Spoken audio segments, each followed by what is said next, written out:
In the shadowed eaves of an ancient manor, where the wind whispered secrets of forgotten kings, a little girl's embrace unraveled the threads of eternity. Ilara Voss knelt in the frost-kissed garden, her frail hands trembling as she clutched the wilted petals of a single black rose, the emblem of her shattered lineage. At 32, she was a wisp of a woman, born in the fog-shrouded valleys of Victorian England, to a line of scholars who had long chased the illusions of immortality in dusty tomes. Her life had been a quiet unraveling, orphaned young by a plague that stole her parents, then betrayed by a fiancé who fled her budding illness, a wasting sickness that painted her skin with pallid veins and sapped her breath like autumn leaves from a dying tree. Disillusioned, she wandered now as a governess in remote estates, seeking solace in the care of children who reminded her of the innocence she had lost. Her deepest desire burned beneath the surface, to feel truly seen, not as a fragile vessel, but as a soul worthy of enduring love. Yet doubt clung to her like the manor's ivy, whispering that her broken body doomed her to fade unseen. The manor of Eldridge Hall loomed behind her, its spires piercing the moonlit sky like the fangs of some slumbering beast. Rain pattered against the leaded windows, a rhythmic dirge that mirrored the falter of her heart. Inside, the air hung heavy with the scent of beeswax candles and aged oak, their flames flickering in ornate candelabras that cast elongated shadows across velvet drapes the color of midnight. Ilara had come here seeking respite, hired to tend the wards of the reclusive Lord Thorn, a man whose name evoked whispers of old bloodlines and nocturnal wanderings. But tonight, as thunder rolled distant, she felt the weight of unseen eyes upon her. The children stirred in their chambers upstairs, their laughter a fragile counterpoint to the storm. Little Mira, the youngest at 5, had been the first to breach Ilara's guarded heart. With her wide hazel eyes and tangled curls, Mira embodied the unscarred joy Ilara envied. Yet it was Mira's uncanny attachment to the master of the house that unsettled her. Lord Thorn, known in shadowed circles as the Alpha King, a title hinting at dominion over realms beyond the mortal coil, rarely deigned to interact with the living. He was a figure of legend, they said, immortal, bound by a curse that demanded he walk the night, his heart a vault sealed by centuries of guilt. Ilara rose, brushing soil from her skirts, the chill seeping into her bones like an unwelcome lover.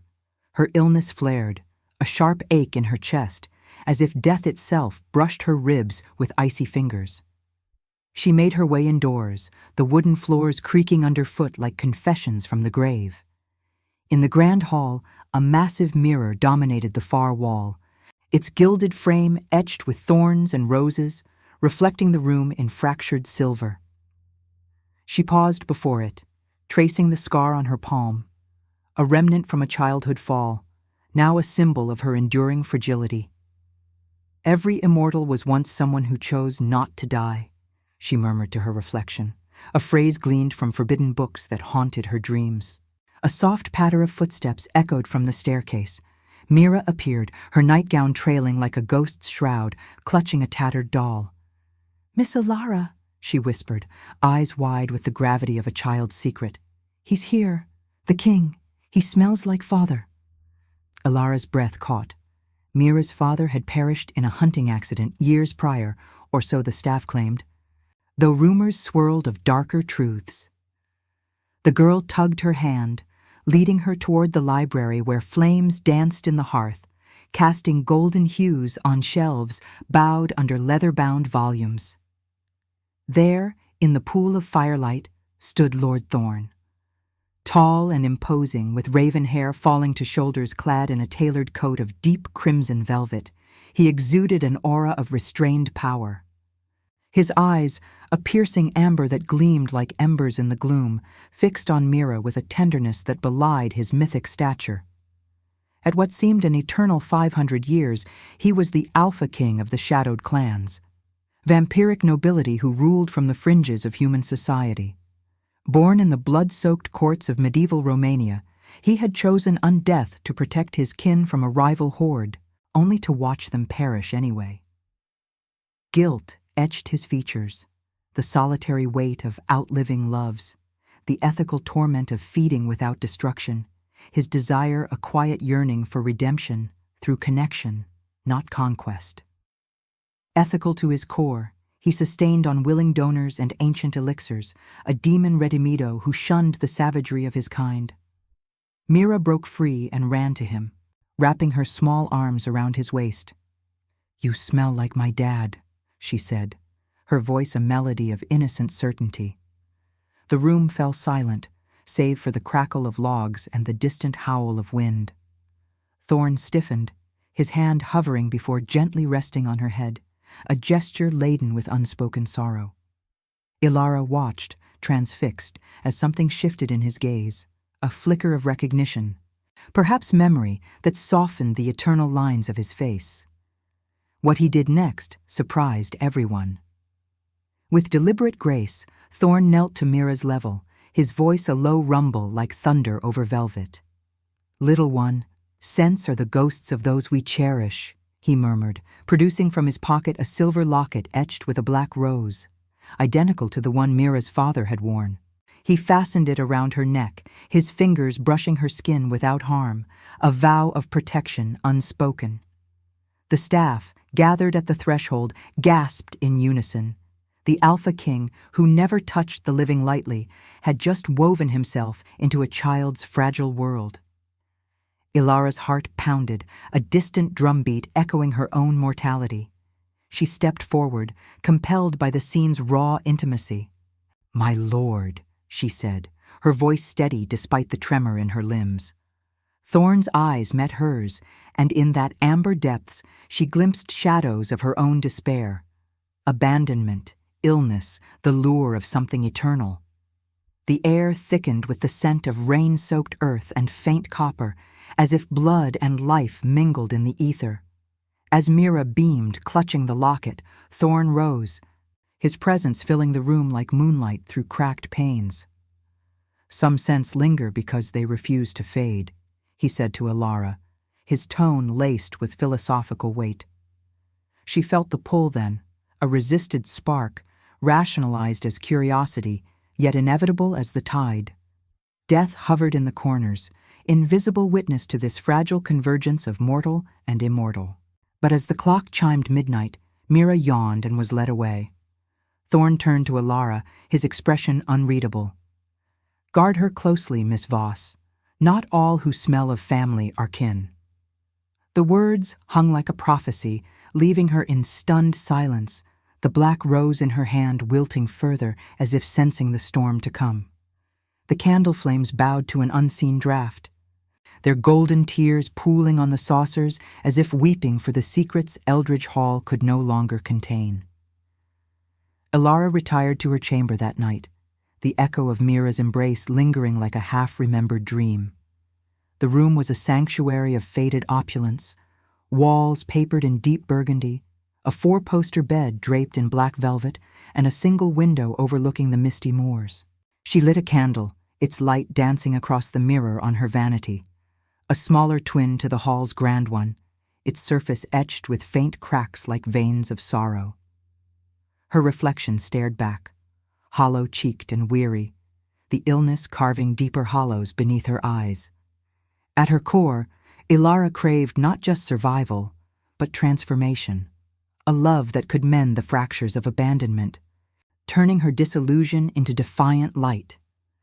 Sleep evaded her, chased away by the rhythmic patter of rain against the glass, each drop a Morse code of impending revelation. She rose, wrapping a shawl around her shoulders, and ventured into the corridors.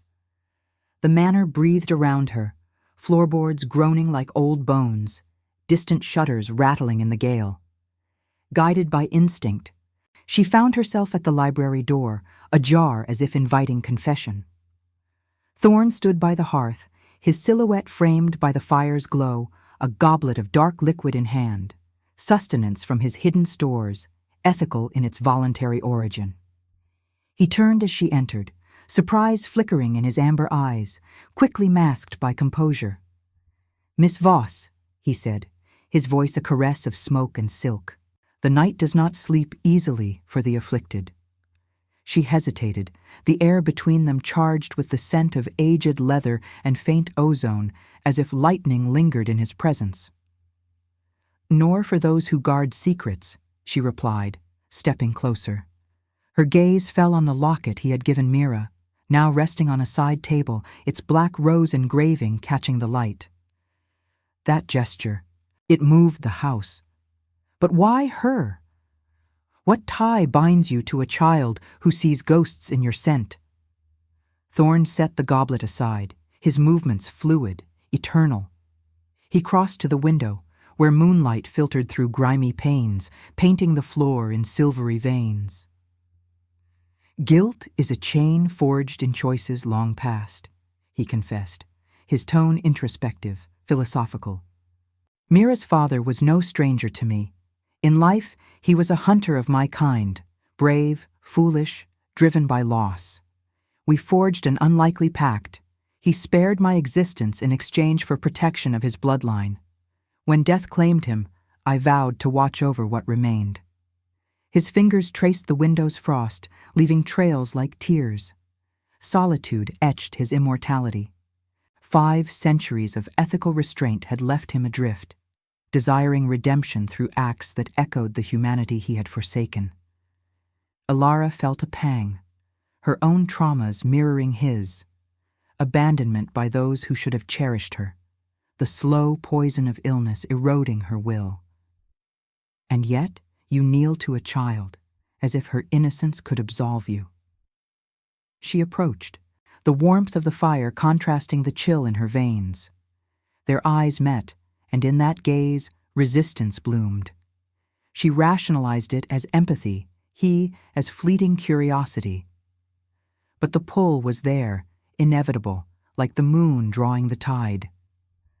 A sudden gust rattled the panes, extinguishing the candle with a hiss.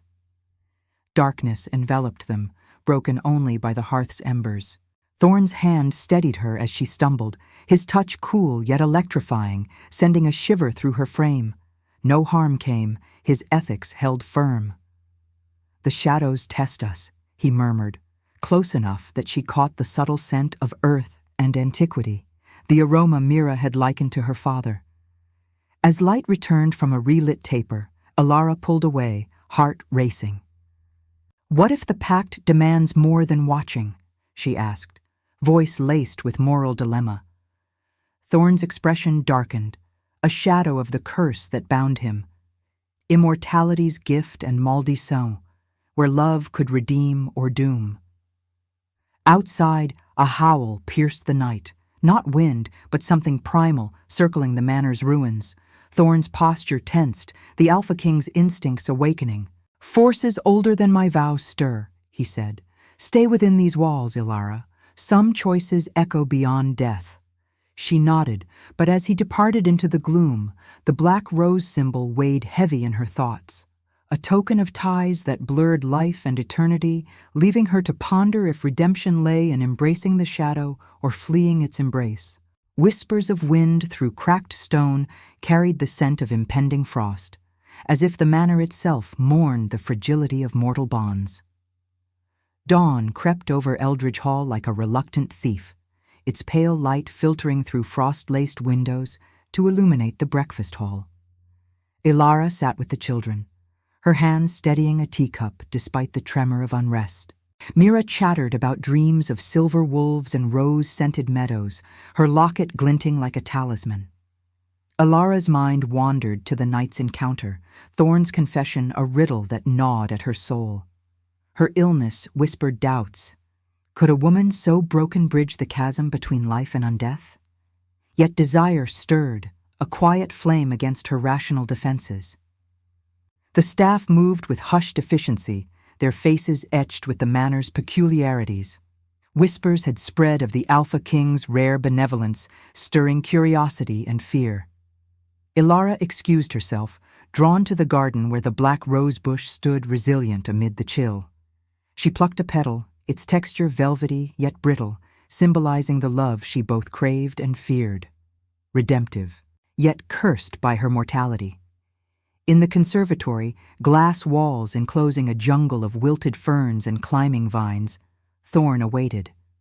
Sunlight dappled his form through the panes, harmless to his kind in this warded space, a relic of ancient rituals. He held a volume of philosophy, its pages yellowed like old wounds. "Ilara," he greeted, closing the book with a soft thud. The child sleeps soundly, but the night's echoes persist. She joined him on a wrought iron bench, the metal cold against her skin. "Tell me of your choice," she urged, voice intimate, probing the ethics that defined him. To not die, what price did eternity exact? Thorn's gaze drifted to the horizon, where mist clung to the ruins of an old chapel. "In the shadowed courts of my youth, I was a prince bound by duty. A rival clan razed my home. I chose the blood right to endure, to avenge.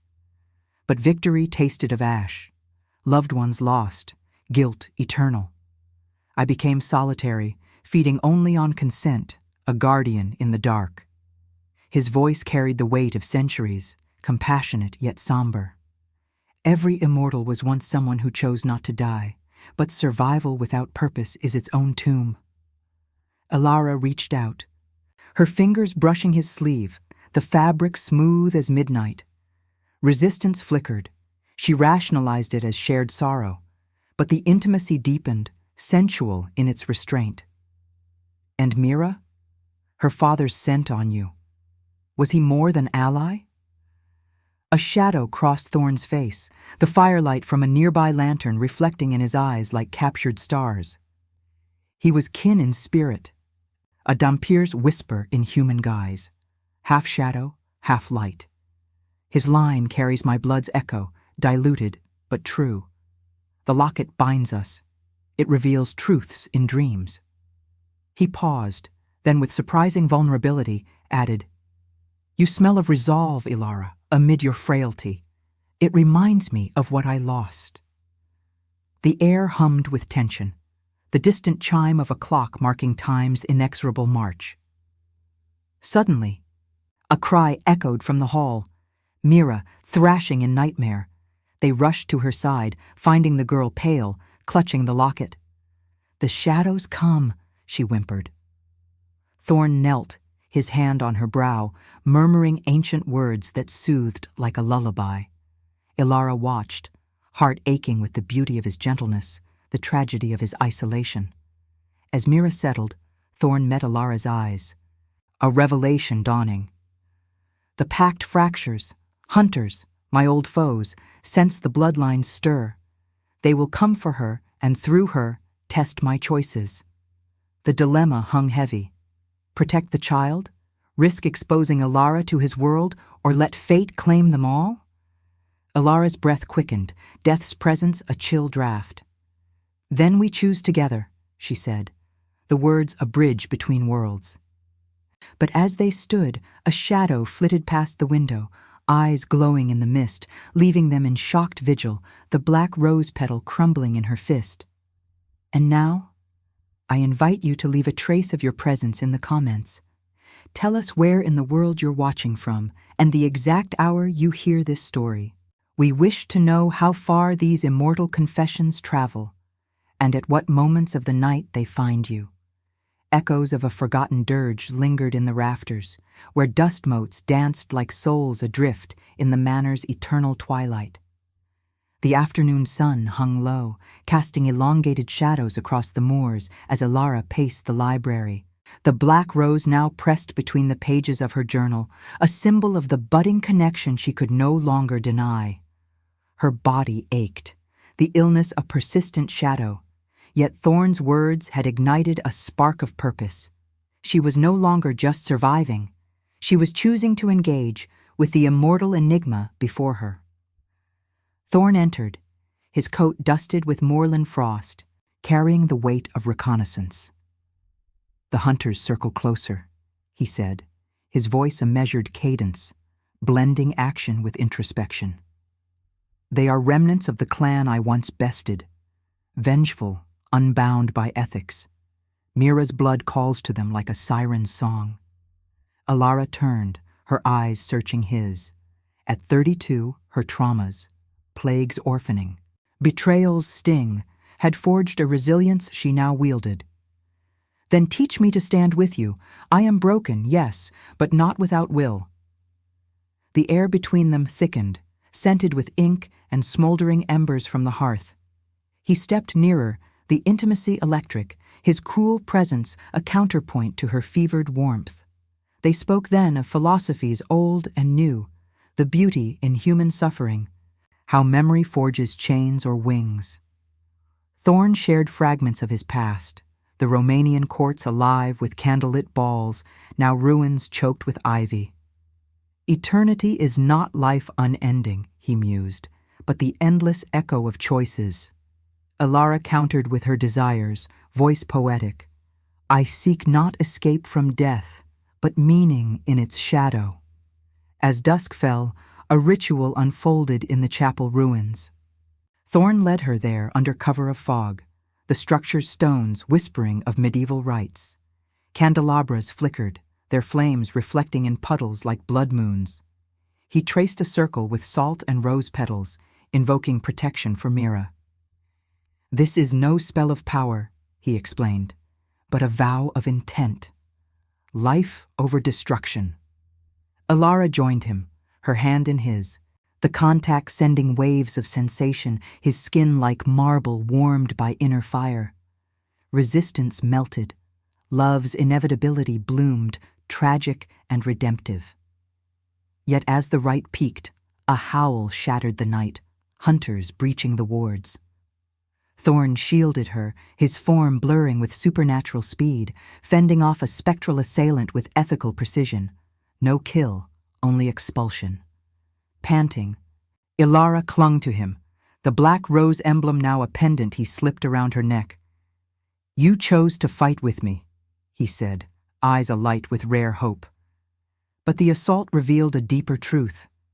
Mira was no ordinary child.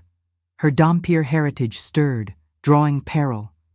As they returned, battered but unbroken, Alara felt transformation's edge, love as maldição, binding her to eternity's threshold.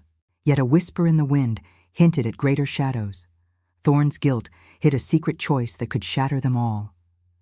The moon wept silver tears upon the chapel stones, where vows etched in frost promised redemption or ruin. Night deepened over Eldridge Hall, the air alive with the hush of secrets unraveling. Alara sat by Mira's bedside, the child's locket pulsing faintly with inner light, a Dhampir's mark, now evident in her fevered dreams. Thorn paced the adjoining room, his solitude cracking under the strain of impending confrontation.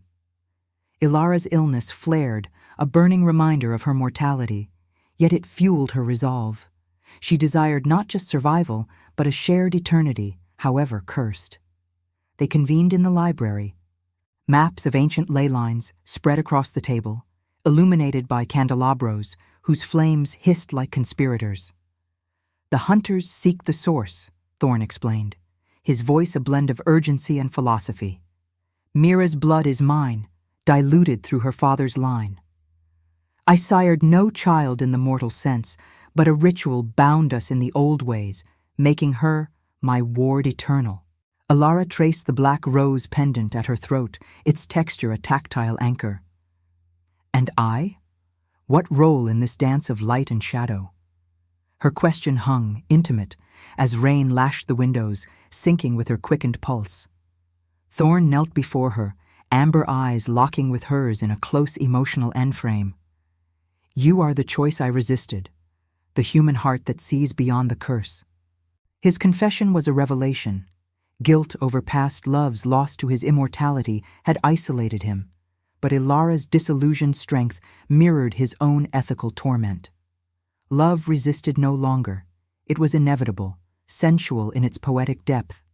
The brush of fingers, the shared breath scented with storm and rose. A moment of ritual followed.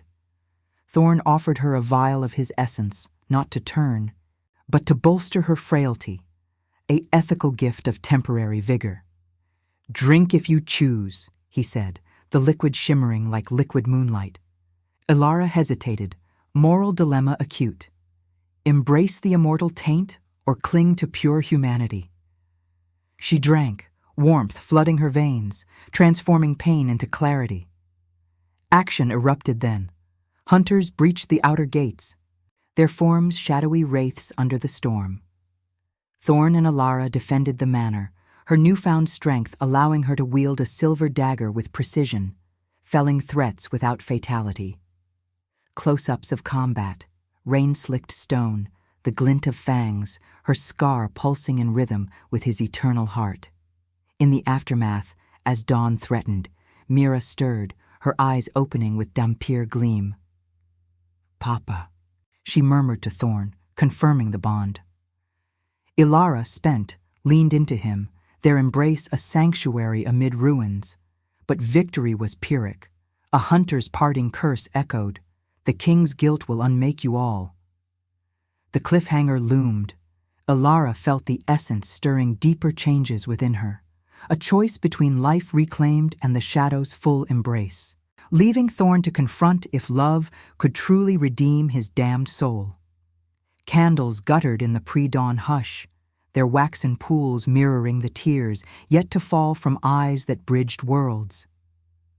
Ilara awoke in Thorn's chambers, the black velvet drapes drawn against the encroaching light, the air thick with the musk of exertion and unspoken vows.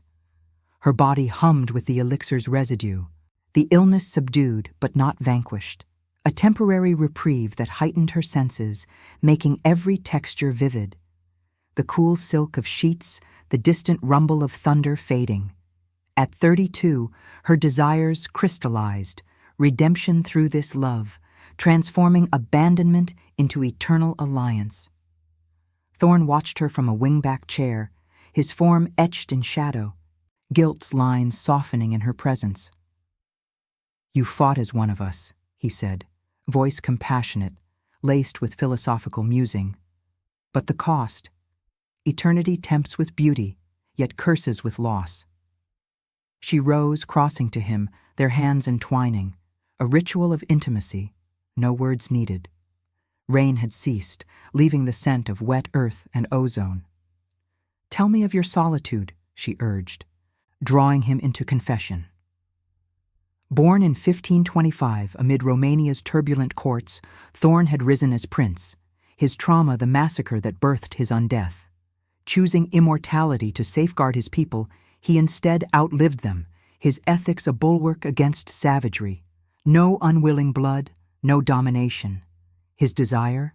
A partner in the shadows, someone to share the weight of endless nights.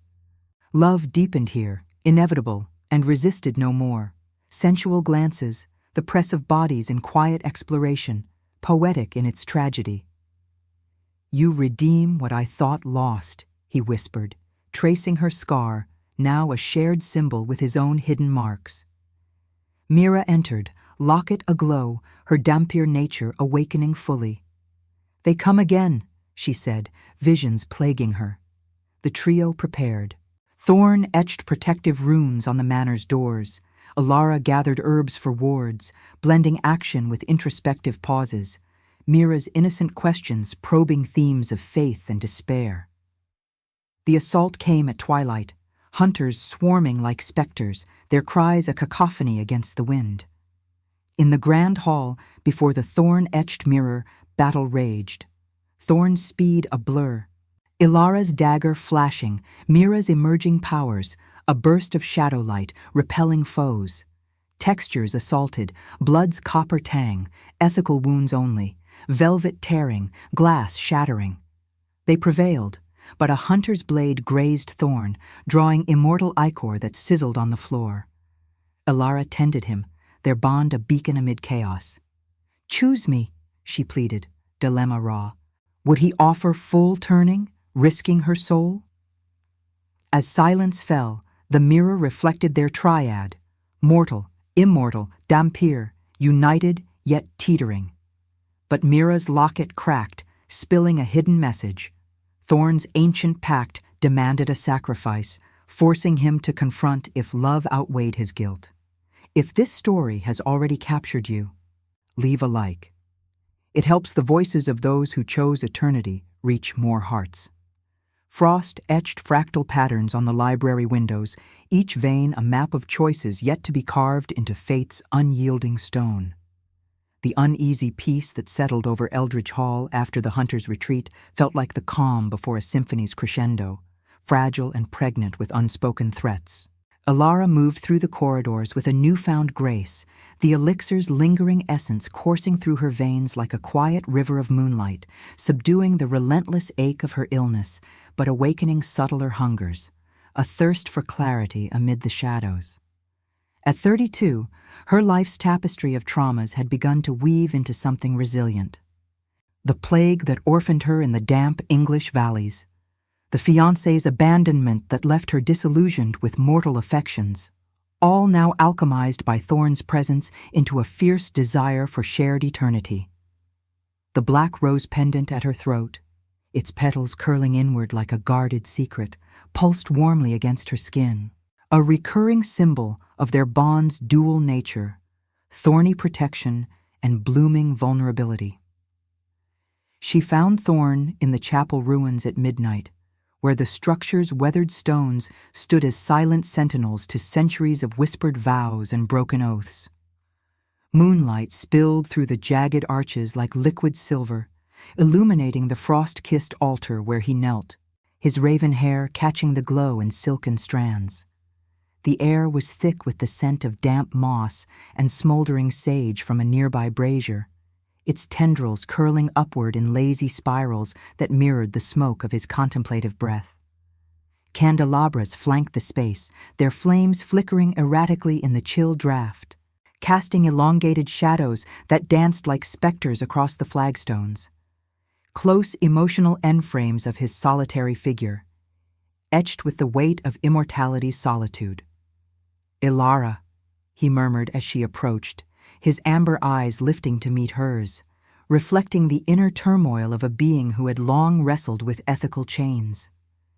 Rising fluidly, he gestured to the ancient tome open before him, its pages brittle as autumn leaves, inscribed with runes from his Romanian origins. The Pact. It is no mere covenant of blood, but a philosophical anchor, forged in the fires of my darkest hour. Centuries ago, in the blood-soaked courts of 1525 Wallachia, I was a prince torn between duty and despair. My kin slaughtered by rival clans, I chose the blood right not for power, but to endure as guardian. The ritual bound my essence to a mortal line, Mira's forebears, ensuring Dampier heirs would temper my immortal hunger, preventing the descent into the monstrosity that claimed so many of my kind. But activation now demands a reckoning. I must yield a fragment of my power to her, or bind it eternally, risking the ethical core that defines me. Elara settled onto a crumbling pew beside him, the wood groaning softly under her weight like a sigh from the earth itself. The chill seeped through her woolen shawl, contrasting the warmth building in her chest from his proximity. The inevitable pull of love, once resisted as a rational folly, now embraced as redemptive truth. "And in this bargain, where does love reside?" she asked, her voice intimate, laced with the poetic cadence of shared sorrow. Her fingers traced the pendant's edges, the texture rough and velvety, evoking the sensual intimacy they had begun to explore. Stolen moments in shadowed alcoves, where breaths mingled like fog over the moors, touches light as wind, yet profound as eternity's whisper. Does it become the curse that unravels your ethics, or the light that redeems them? I, too, have chosen not to fade, abandoned, broken by illness, yet here I stand, desiring a bridge across our chasms. Thorn's hand covered hers, cool marble warmed by the fire of restrained passion, his touch sending ripples of sensation through her, electric, alive with the texture of velvet over steel. He shared fragments of his past in hushed tones, philosophical musings weaving through the narrative, the beauty in human suffering as a forge for the soul, memory as both chain and wing, faith tested in the crucible of despair. Eternity taught me that every immortal was once someone who chose not to die, but survival without connection is a tomb of one's own making. You, Alara, with your resilient heart, mirror the light I lost in those ancient courts. The laughter of feasts under candlelit chandeliers now echoes in ruined halls choked with ivy. Their conversation deepened into a ritual of vulnerability, hands clasped as if sealing an unspoken vow. The wind howled outside, rattling loose stones and carrying the distant scent of pine from the moors, syncing with the rhythmic patter of her heart. Mira appeared then, her small form silhouetted in the archway, the locket at her neck glowing faintly with Dhampir luminescence. At 5, she was a bridge between worlds, innocent eyes holding visions of shadow and light, her heritage awakening like a flower in frost. "The bad ones gather," she whispered, climbing into Ilara's lap, her curls soft and scented with lavender from the manor's gardens. "They whisper of the king's fall." Action stirred with urgency as scouts, loyal shadows in Thorn's employ, returned with reports of hunter reinforcements massing at the manor's fringes, their forms cloaked in the mist like wraiths summoned from folklore. The trio fortified the estate. Thorn etched protective runes into the oak doors with a silver blade, each stroke deliberate, the metal singing softly against wood. Alara gathered bundles of nightshade and rosemary from the herbery, their leaves crisp and aromatic, blending them into wards that hung like talismans, releasing a heady, earthy perfume. Mira contributed her emerging gifts, her small hands tracing intuitive patterns in the air that shimmered with ethereal light, guiding their efforts with a child's unerring clarity. Introspective pauses punctuated the preparations, Alara pondering the ethical dilemma of her transformation, Thorn grappling with guilt over endangering those he cherished. The climax erupted as twilight bled into night, a storm unleashing its fury with torrents of rain that hammered the roof like accusatory fists. Hunters infiltrated the outer wards, their assault a cacophony of snarls and clashing steel echoing through the grand hall. Chaos reigned. Close-in frames captured the visceral textures, rain sluicing through shattered stained glass windows in crimson rivulets, velvet drapes tearing with wet rips. The copper tang of ethical wounds, no fatalities, only banishments through precise strikes, mingling with the ozone of supernatural clashes. Thorn moved as a vortex of restrained power, his form blurring in supernatural speed to shield Mira, amber eyes flashing like embers in the gloom. Ilara flanked him, her enhanced strength turning her into a whirlwind of grace, the silver dagger in her grip flashing with moonlight as she parried blows, her scar pulsing in rhythm with the battle's frenzy. Mira's powers bloomed amid the fray, a burst of shadow light repelling a cluster of foes, her cry a mix of fear and defiance that pierced the din. They prevailed, the intruders fleeing into the storm, but victory exacted its toll. Thorn collapsed against a pillar, the pact's ancient strain manifesting as hallucinatory visions, flashes of his past, the massacre's bloodied courts, lost loves dissolving into dust, choices regretted in endless nights of solitude. Alara knelt beside him, her hands cradling his face, tears tracing the contours of her own scar as she whispered, "We rewrite this fate together, not as master and ward, but as equals in the dance of light and shadow." The dilemma burned ethical and raw. Must he sacrifice his immortal freedom to preserve their bond, or allow the curse to claim Mira's fragile light? As the embers in the hearth died to glowing coals, casting a ruddy warmth over the bloodied hall, a escaped hunter's whisper slithered through the wind. Alliances forged with darker forces loomed on the horizon. They stood in shadowed vigil, the black rose pendant wilting yet resilient against Alara's chest. A poignant reminder that redemption's path was paved with thorns, leaving Thorn to confront if love could truly outweigh the guilt that had defined his endless years. The hearth's dying embers sketched portraits of defiance on the walls, where love and loss blurred into one indelible shadow. Ilara's transformation accelerated in the quiet hours following the battle, the elixir weaving immortal threads deeper into her mortal frame. Strength surged through her limbs like an awakening storm, banishing the illness's fevered grip. But it also ushered in visions of eternity's profound isolation. Endless nights echoing with the ghosts of choices made and loves forsaken. The black rose, now fully wilted and pressed between the yellowed pages of her journal like a preserved relic, symbolized the love's exquisite dual edge. Redemptive fire that warmed the soul, malefic ice that threatened to encase it in crystalline despair. Her origins pains, once chains of orphanhood in plague-ravaged valleys and the sting of betrayal by a faithless lover, now fueled a defiant desire for this hybrid existence, her disillusion yielding to a fierce, unyielding will to claim eternity on her terms. In the conservatory at dawn's hesitant approach, amid ferns heavy with dew and climbing vines that twisted like veins across the glass walls, Thorn and Ilara confronted the pact's shadowed core. Sunlight filtered through the panes in tentative shafts, harmless to him in this warded haven, painting his features in soft golds that softened the eternal lines of guilt etched there. The air hummed with the scent of damp earth and blooming night jasmine, its petals unfurling in the warmth, releasing a heady, intoxicating perfume that mirrored the sensual undercurrents of their bond.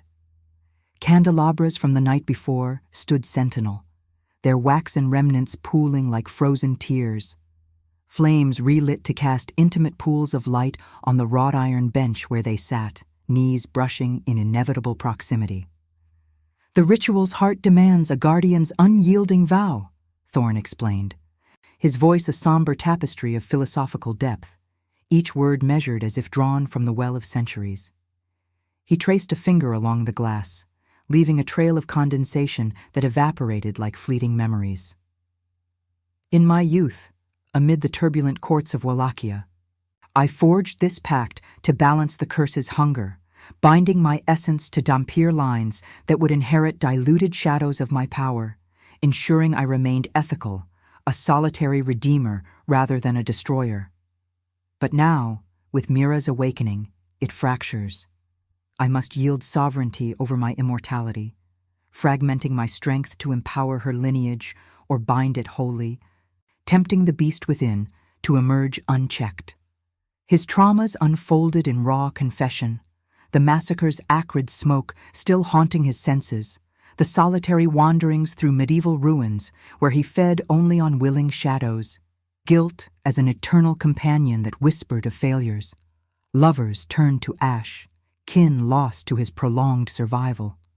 Mira joined them then, her small feet pattering softly on the tiled floor, the locket at her neck mended with thorns from the black rosebush, glowing with a subtle, otherworldly pulse.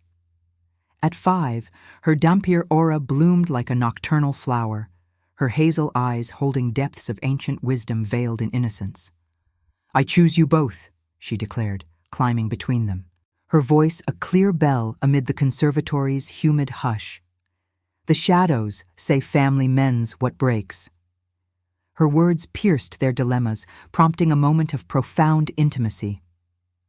Thorn and Ilara shared a ritual embrace under the dappled light, bodies entwining with poetic restraint, his cool form pressing against her warming skin, textures alive with sensation. The silk of his shirt yielding to her fingers, breaths sinking in a symphony of light and shadow, kisses like the brush of midnight wind over fevered flesh. Love, once resisted as a mortal folly, now inevitable and transcendent, promised not domination, but mutual redemption, sensual in its tragic beauty without descending into vulgarity. Yet peace shattered as twilight descended. Reports confirming the hunter's alliance with a fallen elder, a demon Redemido from Thorn's ancient lineage, once his mentor, now twisted by vengeful despair into a harbinger of chaos. The manor transformed into a fortress of flickering torchlight and barred doors, the air thickening with the metallic tang of oiled weapons and the herbal bite of fresh wards. Preparations blended frantic action with introspective lulls. Elara trained in the armory, her dagger cuts precise under Thorn's guidance, the clash of steel echoing like philosophical debates on choice and fate. Mira's visions guided strategic placements, her small hands sketching ethereal maps on parchment that shimmered and faded. The final assault launched at the stroke of midnight, the sky a roiling canvas of storm clouds, unleashing sheets of rain that drummed against the roof like war drums. Hunters swarmed the grounds, spectral forms merging with the mist, their cries a guttural chorus piercing the gale. The grand hall became the epicenter of battle before the fractured mirror that reflected the fray in splintered shards, close end frames capturing the visceral onslaught.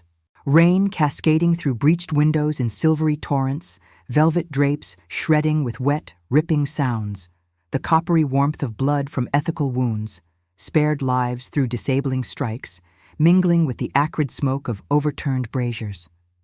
Thorn's protection unfolded as a vortex of supernatural prowess, his movements a blur of crimson coat and flashing fangs, shielding Mira with arms like iron bastions. Elara fought with hybrid grace, her enhanced form leaping across the hall, dagger glinting as she parried shadowy blades, her scar igniting with inner fire that repelled assailants in bursts of radiant shadow. In the melee's heart, revelation struck like lightning. The fallen elder materialized amid the chaos, his form a towering silhouette of decayed nobility, eyes burning with betrayed fury. "You chose weakness, Thorn, ethics over empire," he roared, voice booming over the din, unleashing tendrils of dark energy that cracked the mirror further, shards raining like brittle stars. Combat peaked in sensory overload, the elder's claws raking stone with screeching fury. Ilara's breaths ragged and hot, Thorn's low growls harmonizing with Mira's defiant cries as her powers surged, weaving protective veils of light. Victory emerged from the tempest, the elder repelled with a final cataclysmic clash, Thorn's ethical strike severing his influence without ending his existence, foes scattering into the storm. But the cost carved deep. Thorn wounded grievously, immortal ichor seeping from a gash that sizzled against the floor, the pact fracturing visibly in veins of shadow across his skin. Elara, fueled by moral fury and burgeoning love, invoked her choice in a desperate ritual, pressing her palm to his wound, infusing her hybrid essence to stabilize him, the act blurring her humanity further in a blaze of shared pain and ecstasy. Eternity for us? Not in isolation, but entwined, she declared, tears mingling with rain on her face, the dilemma resolved in this redemptive fusion. As dawn's first light pierced the clouds, bathing the hall in pale gold, the elder fled into exile, but Mira's locket, pulsing erratically, revealed a final shattering secret. Elara's lineage intertwined with Thorn's ancient past, a forgotten blood tie making her the unforeseen key to the pact's true balance. The cliffhanger lingered like a held breath. Would this revelation doom their fragile triad to further curses or illuminate a path to unyielding redemption? Ruins cradled the first light of dawn, where wilted roses bloomed anew in the promise of choices that defied the grave. Elara stood amid the chapel's remnants as the sun crested the horizon, its rays filtering through the arched remnants like threads of gold, weaving through tattered silk, illuminating the black rose pendant at her throat, now vibrant and unfurling its petals, as if reborn from the night's ashes, a potent symbol of their transformed bond. The elixir's full alchemy had reshaped her. The wasting illness banished not through complete turning, which would have stolen her mortal spark, but by a hybrid grace that enhanced her essence, strength flowing like an eternal spring. Senses heightened to the subtlest textures, the crisp bite of morning air, the faint lingering copper of battle's echo, the velvet warmth of renewed life pulsing in her veins. Her traumas, once jagged scars of plague-orphaned loneliness and betrayed trust, healed in love's relentless forge. At 32, her desires crystallized into a profound yearning for eternity shared, not as a solitary curse, but as a tapestry woven with Thorn and Mira, oscillating between light's embrace and shadow's whisper. Thorn, recovered from his wounds through her infused essence, faced her in the sun-dappled nave, his form bathed in the harmless glow, amber eyes alight with a rare serenity that softened the eternal etchings of guilt. Mira stood between them, her dhampir light a gentle beacon, curls tousled by the breeze that carried the fresh scent of dew-kissed earth and blooming heather from the moors. The air hummed with the quiet symphony of aftermath, distant birdsong piercing the hush, the soft crackle of embers in a nearby brazier, candelabras standing as witnesses with their flames reduced to smoky wisps. "The pact evolves beyond its ancient chains," Thorn said, his voice rich with philosophical closure, a compassionate timbre that resonated like echoes from forgotten courts. "Your blood, Ilara, traced through veiled lineages to the very kin I protected in Walachia's shadowed halls, completes the circle. No sacrifice of self. Instead, redemption blooms through union, balancing my immortality with your resilient mortality and Mira's bridging light. We redefine eternity not as isolation, but as chosen interdependence." They performed the final ritual at the altar's heart. A circle of salt mingled with fresh black rose petals scattered across the stones, their fragrance heady and bittersweet, evoking memories of gardens lost to time. Vows exchanged under the candelabro's renewed glow wove intimacy into every gesture. Hands clasped in a ring of mutual promise, Thorn's cool fingers intertwining with Ilara's warmer ones, Mira's small palms pressing against theirs to seal the triad. The moment peaked in tender, sensual profundity, embraces that unfolded slowly, bodies aligning in the dappled light, touches evoking the wind-swept moors of Ilara's youth and the eternal nights of Thorn's past, lips meeting in kisses soft as moonlight on frost, breaths a harmonious rhythm scented with rose and rain, skin textures alive with the poetic tragedy of transcendence, love as both maldição and salvation, inevitable and resisted no longer. Mira's locket, now whole and radiant, pulsed in completion, binding their family in threads of light and shadow, its engraving catching the sun in a final, affirming gleam.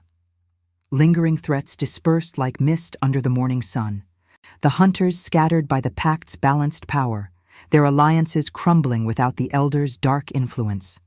Eldridge Hall, once a mausoleum of whispers and regrets, breathed with renewed life. Children's laughter echoed from the upper chambers. Staff moved with lighter steps, murmuring of miracles born from the night's fury. Ilara and Thorn walked the gardens together, hands linked in unhurried companionship, the gravel crunching softly underfoot as they discussed the profound themes that had shadowed their journey. Memory as a double-edged blade that preserved joy yet sharpened despair, faith forged in the fires of desperation, the exquisite beauty of human suffering transmuted into enduring light. Every immortal was once someone who chose not to die, Thorn echoed, his tone a velvet rumble. And you, Ilara, chose to live with us, turning death's invisible presence into a silent ally rather than a tyrant. Mira skipped ahead, gathering petals that fluttered like confetti in the breeze, her dhampir giggles a counterpoint to the philosophical depth of their words. Yet the tragedy of their redemption lingered in subtle undercurrents.